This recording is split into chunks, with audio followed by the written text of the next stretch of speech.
You are listening to a recording from the 2021 PM&R Scholars Virtual Residency Fair. We would like to take a moment to thank the residency programs who have taken the time to present at our fair this year. This year's PM&R Scholars Virtual Residency Fair is supported by PM&R Recap, the best resource for your physiatry clinical preparation, audition rotations, board preparation, and beyond. PM&R Recap offers 35 hours of review videos, hundreds of review questions, and even oral board cases. Head to pmnrrecap.com to learn more.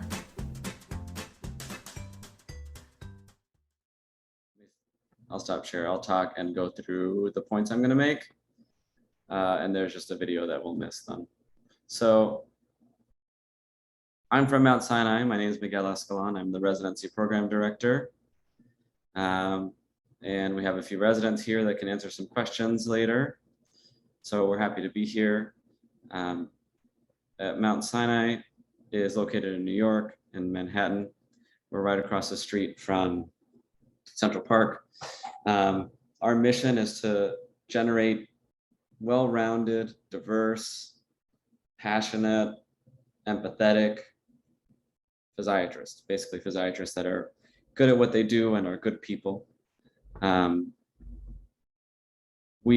program features 26 residents, and it's split between 21 advanced, 7 each of the PGY 2, 3, and 4 years, and 5 interns.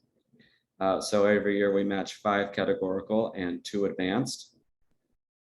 We have dedicated didactic time every Tuesday. We have an anatomy dissection course, a lot of call-free elective time. As I'm talking, I'm going to try and share again just in case it works. And we give memberships to AAP and AAPMR. Still nothing, right? We still see only the same black screen. So strange. All right.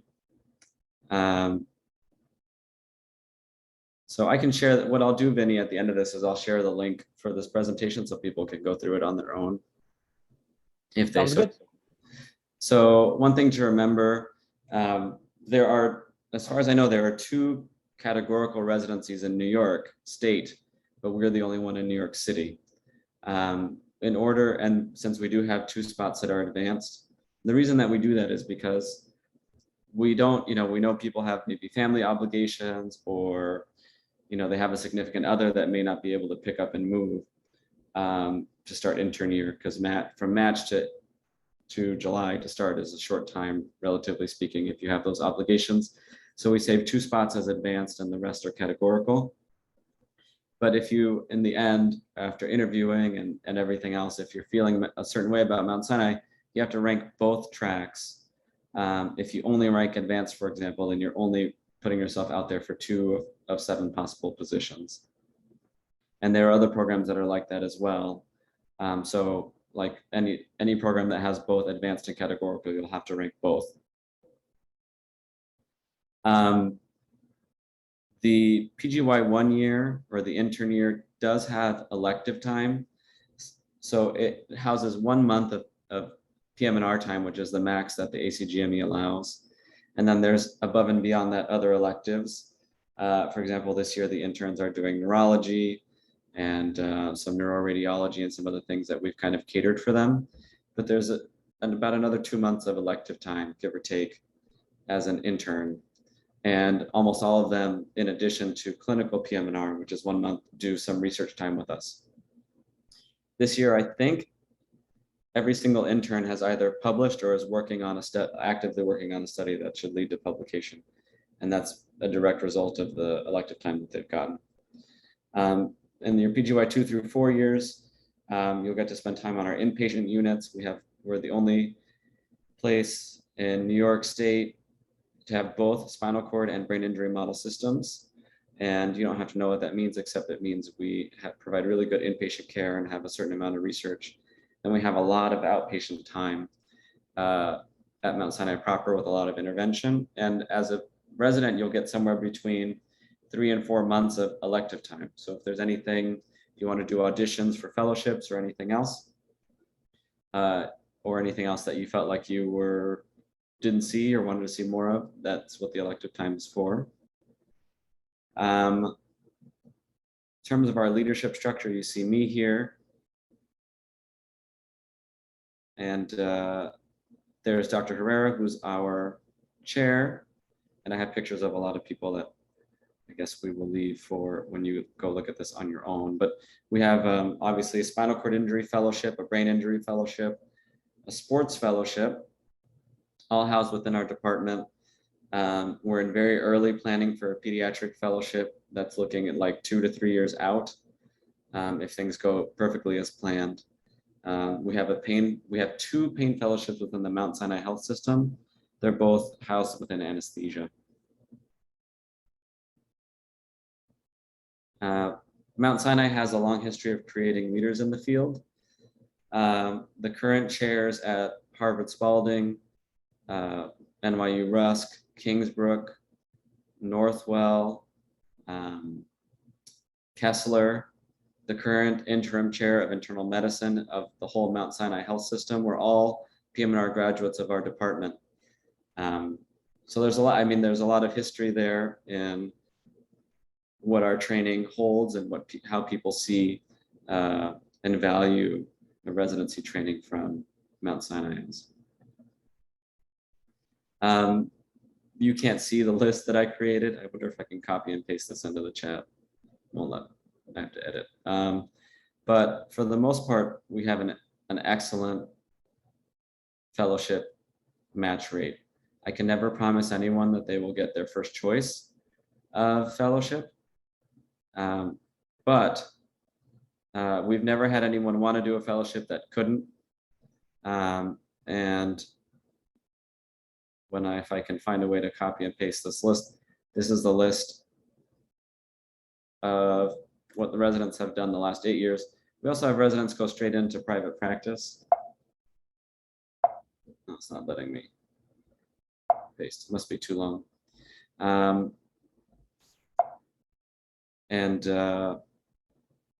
Last year, for example, we had somebody go to San Diego to do private practice, and we've had other people go to California, North Carolina, and stay in the city. We have a lot of interesting and cool innovative stuff going on. I think there's 2, maybe 3 residency programs. I know it's us and then Stanford and maybe one other that is officially starting the lifestyle medicine curriculum. Moving forward, the only way to sit for boards for lifestyle medicine, it used to not be this way, but moving forward will be to do this curriculum during your residency. And we are part of that. There's an application process to become one of those residencies. So we're happy to say Mount Sinai is one of those now. We have a big innovation area in terms of technology as well. We have an esports team that we sponsor called the Quad Gods. They've been featured on CNET and some other, and I think BBC and some other places. They're sponsored in part by Mark Cuban and Logitech and even Nike. And they're made up of persons with tetraplegia. And so we have adaptive equipment for them, and they're actively training for the next Olympics. Their goal is because esports will be an Olympic sport, to be at those Olympic Games. We also have an NIH grant for what's called a stentrode, which is an implantable stent in the brain, but also an electrode, which is meant to be a brain-computer interface. So if you've seen any brain-computer interfaces or research on, they look much like the Matrix, where you shove this big thing in someone's brain. But the idea with this is it's not so invasive, and it doesn't need to be changed out with the same frequency. So that starting any day. So that's my presentation. I'm sorry it was a little haphazard. It was better with the PowerPoint, but like I said, I will find a way to get the link to Vinny and share. So maybe it's a good time to take questions. So we have an opportunity for questions. If you want to type the questions on the chat box, and then Dr. Escalon, if you have access to the chat box, you can kind of read it as you go. I think that is the best way to kind of keep it organized. And then if you have some residents on call, they can on the call as well, they can answer that as well. And in the meantime, if you like to email those slides to me, that's fine. Okay. I was able to, so that link I just sent to everyone is the presentation. So you should be able to see it if you click on that link. Vinny, I don't know if you can test it out for me, but yeah, we're happy to take questions. There's a few of my residents here I saw logged in. And don't be shy, you know, there's only so many chances you'll get to talk to us. Can you speak more about lifestyle medicine? So lifestyle medicine is its own board certified specialty. It focuses on treating disease through lifestyle modification. So like treating diabetes through diet and exercise, but it's all evidence-based stuff. And that's just one example. So that's the idea. A lot of what doctors that are lifestyle medicine docs do overlap with some of the things that PM&R docs do. So it seems like a natural marriage. We had a lot of residents and applicants asking about it. And so it seemed like a natural step. One of the main things we want to do is provide all our residents with every opportunity to pursue anything that they would be interested in doing. So that's why we added that option. So it looks like there's a question about pediatric fellowship. What opportunities outside of rotations for peds? Well, we have a pediatric center, which is just done. I don't know, the ribbon cutting, I think, is in like a week or a month. Charles Lazarus, who was the original owner of Toys R Us, his family donated a lot of money to us to start a big peds program. And that's in our Union Square location. And they've redone kind of that whole, you walk in, it feels like a castle, and we had all these children's books translated into like 30 languages because there's a lot of different languages spoken in New York. So your elective time can be used there, your vacation time can be used there, or they have a large technology innovation section there also for pediatrics. So those are some ways you can get involved with peds. What is the structure of PGY 2-year? Maybe a resident want to give an idea what PGY 2-year is like? I can. I think I'm the Eleanor and I are the closest to PGY2 right now.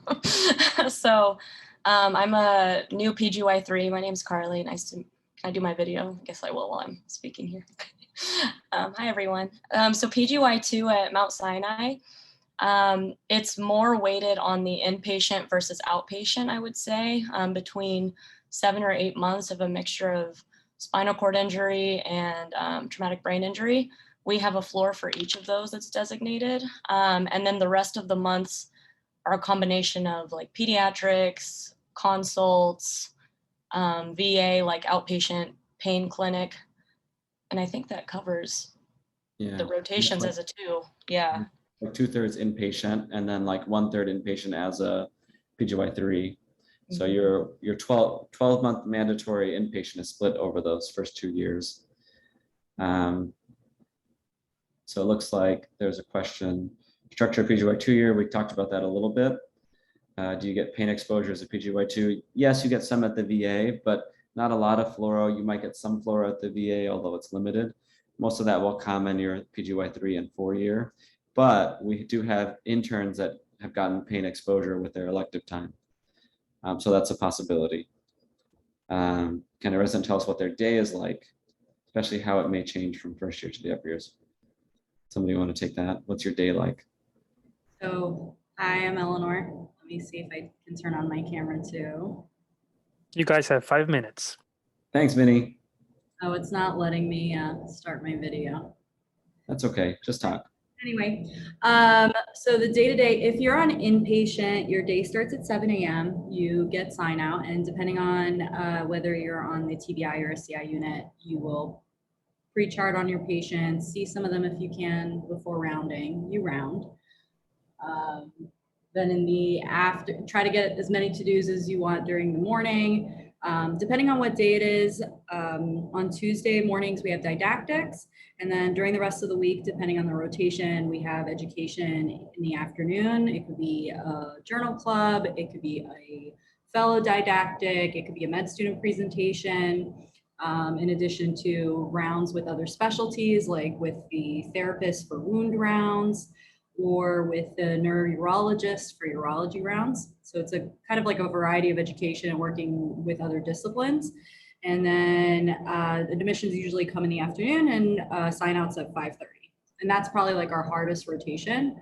When you're doing other things like consult service or at the VA, the hours are a little better. You could start at 9, and around, usually you'll finish around 5, and it's just like a really busy clinic day that I'm sure you've seen as a med student. And then at Elmhurst, where we do a lot of our outpatient rotation, there's a ton of education. Almost every afternoon, we have like some kind of didactic lecture. All right, so there's a resident question which I'm gonna skip over to quick, like spitfire through some of these other ones. And we'll come back to residents, what your favorite part of the program is. Is it possible to shadow your program? You can rotate. We accept applications through VSAS. So you can email, I'll put my email in at the end, or you could check out our website where there are emails there that you can go through.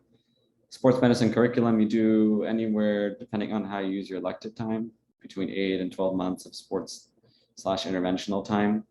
And when you're on those rotations, there's dedicated lectures because we have the fellows. There's a lot of pre and post kind of daytime and early daytime and early evening ultrasound curriculum. And we're also, now that we're post-COVID, building our regular time ultrasound curriculum back up. The call schedule is variable depending on your year. The more senior you get, the less weekends you get and the less call you get. The average is once a week. You take call on every rotation except the VA. So anytime you're at the VA or mostly on elective, you don't take call. It adds up to about 11 or 12 months of call-free time, all told. All right, maybe You have 2 minutes. Yeah, how about residents? You want to say what your favorite aspect of the program is? One of my favorite is my co-residents. Yeah. And then the other, and actually the reason that I chose to go to Sinai was just the educators, the attendings. They're just so dedicated to our success and our learning, and it's inspiring to have so many opportunities, and all you have to do is just want to do something and put in the effort, and it's there for you to take advantage of. Mine would have to, this program basically had everything I wanted. It had people that I felt really comfortable with and welcoming. It had the program itself, I feel like you can really go wherever you want to after here. It gives you all the tools you need to succeed in whatever field within PM&R you want to go into, and it's in a great location, to sum it up. Thanks. So then there's ultrasound. I touched on a little bit. I put my email there and the link to the presentation again in case anyone missed it. The patient demographics, you imagine it, and it's in New York City. And every race, every ethnicity, every age, every socioeconomic class, from billionaire to totally indigent, homeless, can be next door or even roommates. And you see also the variety between the sites where the residents rotate at Mount Sinai Hospital, the VA, which is veterans, and Elmhurst, which is a city hospital. And that goes for also patient pathology. I mean, you'll see crazy things. Like you can actually see, although I haven't had one of these in a while, I actually see POTS disease. I've had a fair number of locked-in syndrome patients and some other crazy stuff that you could go all of residency without seeing other places. I think 2 weeks ago, we had 3 events on the spinal cord unit. With time, Vinny? Yes, it is time. Perfect timing. Thank you for joining us, Dr. Escalon and Mount Sinai crew. Appreciate your time.